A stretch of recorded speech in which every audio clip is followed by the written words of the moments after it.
AP ప్రభుత్వం ప్రతిష్టాత్మకంగా నిర్వహిస్తున్న ప్రపంచ స్థాయి సిఐఐ భాగస్వామ్య సదస్సుకు విశాఖపట్నం ముస్తాబవుతోంది. ఈ నెల 14-15 తేదీల్లో ఆంధ్ర విశ్వవిద్యాలయం ఇంజనీరింగ్ మైదానంలో జరగబోయే ఈ సదస్సుకు ఏర్పాట్లు శరవేగంగా జరుగుతున్నాయి. 40 దేశాల నుంచి 3,000 మంది ప్రతినిధులు హాజరవుతారు. విశాఖ సమ్మిట్లో దాదాపు 410 ఒప్పందాలు కుదురుతాయని, 9.8 లక్షల కోట్ల పెట్టుబడులు వస్తాయని అంచనా వేస్తున్నారు. గత అనుభవాల దృష్ట్యా కేవలం సంతకాలతోనే ఆగిపోకుండా అవి కార్యాచరణ దాల్చే దిశగా ప్రభుత్వం చర్యలు తీసుకుంటోంది. Confederation of Indian industry CII ఆధ్వర్యంలో 5వ భాగస్వామ్య సదస్సుకు విశాఖ నగరం సిద్ధమవుతోంది.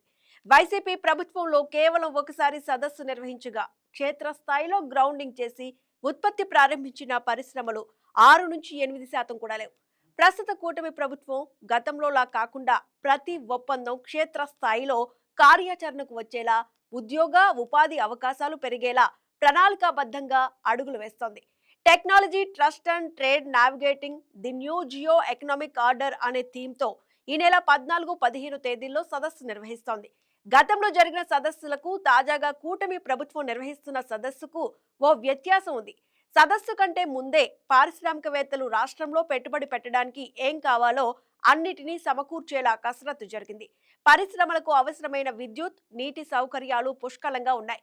ఏపీ ఐఐసి ఆధ్వర్యంలో ల్యాండ్ బ్యాంక్ ఏర్పాటు చేసి తక్కువ ధరకు భూములు కేటాయిస్తున్నారు.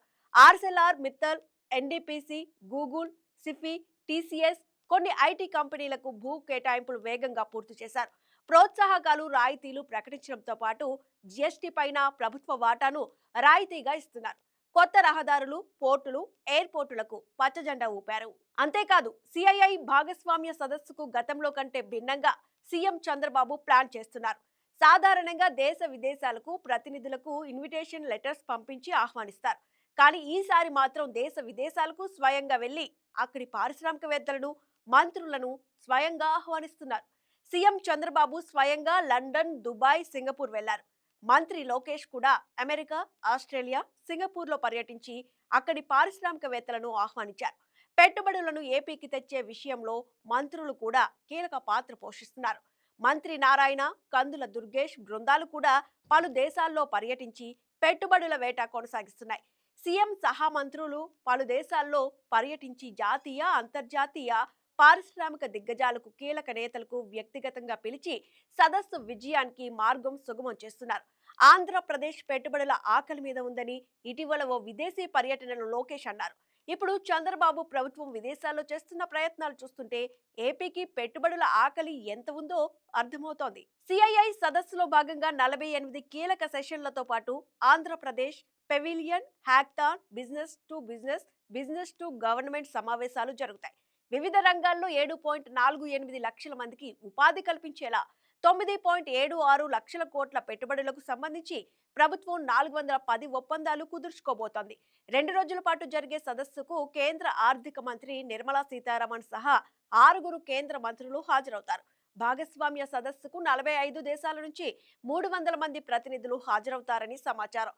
G20 దేశాలతో పాటు ఆగ్నేయాసియా, పశ్చిమాసియా, యూరోప్, దక్షిణాసియా, ఆఫ్రికా, లాటిన్ అమెరికా, కరేబియన్ తదితర దేశాల నుంచి ప్రతినిధులు వస్తున్నారు. ప్రపంచ వాణిజ్య సమాఖ్య director general Ngozi Okonjo, UN ఆర్థిక సాంఘిక కమిషన్ థాయిలాండ్ కార్యనిర్వాహక కార్యదర్శి అమిడా సైసియా, లండన్లోని European bank for reconstruction and development MD Nadia Petkova సహా అంతర్జాతీయ సంస్థలు, వివిధ విశ్వవిద్యాలయాలకు చెందిన ప్రముఖులు అతిథుల జాబితాలో ఉన్నారు. ఇక మన దేశానికి చెందిన సుమారు 200 మంది అగ్రశ్రేణి సంస్థల సీఈఓలు సదస్సులో పాల్గొనే అవకాశం ఉందని అంచనా వేస్తున్నారు. ఇతర దేశాలకు చెందిన 102 మంది మంత్రులు, 13 మంది కేంద్ర మంత్రులు, 40కి పైగా బహుళజాతి సంస్థలు, 650కి పైగా ప్రపంచ స్థాయి చీఫ్ ఎక్స్పీరియన్స్ ఆఫీసర్, 500కు పైగా భారతదేశ సిఎక్స్ఓలతో పాటు 100 దేశాలకు చెందిన 250 పారిశ్రామిక సంఘాలను ఆహ్వానించారు. మొత్తంగా సుమారు 3,000 మంది వరకు పాల్గొంటారని అంచనా. పెట్టుబడులు పెట్టాలంటే ప్రభుత్వ సానుకూల నిర్ణయాలు, వాటికి ఇచ్చే రాయితీలు ముఖ్యం. అలాగే ఇక్కడ మౌలిక సదుపాయాలు కూడా కీలకం. Ease of doing, speed of doing బిజినెస్ల్లో రాష్ట్రం ముందంజలో ఉంది. పరిశ్రమలకు అవసరమైన విద్యుత్కు solar, wind, pumped storage, green ఎనర్జీలో టాటా, నవయుగ వంటి పెద్ద కంపెనీలు ఇప్పటికే 3.50 లక్షల కోట్ల పెట్టుబడులు పెట్టాయి. సదస్సులో ఒప్పందాలు కుదుర్చుకునే పరిశ్రమలు గ్రౌండ్ అయ్యేలోగా పోలవరం పూర్తి చేసి నీటిని అందించాలని నిర్ణయించారు. అలాగే లాజిస్టిక్స్ రంగంలో పోర్టులు, ఎయిర్పోర్టులు ప్రధానం. రాష్ట్రంలో ప్రస్తుతం విశాఖ, గంగవరం, కృష్ణపట్నం, కాకినాడ మేజర్ పోర్టులున్నాయి. నూతన పెట్టుబడులతో పరిశ్రమలు పూర్తయ్యే నాటికి Mulapatnam, Ramayapatnam, Machilipatnam, Kakinada deep water encourage పోర్టులు అందుబాటులోకి తెచ్చేలా అడుగులు వేస్తున్నారు. అలాగే 70,000 కోట్లతో రహదారుల నిర్మాణాలు జరుగుతున్నాయి. అందులో Amaravati ring road, Amaravati Bengaluru, Amaravati Hyderabad express way ఉన్నాయి.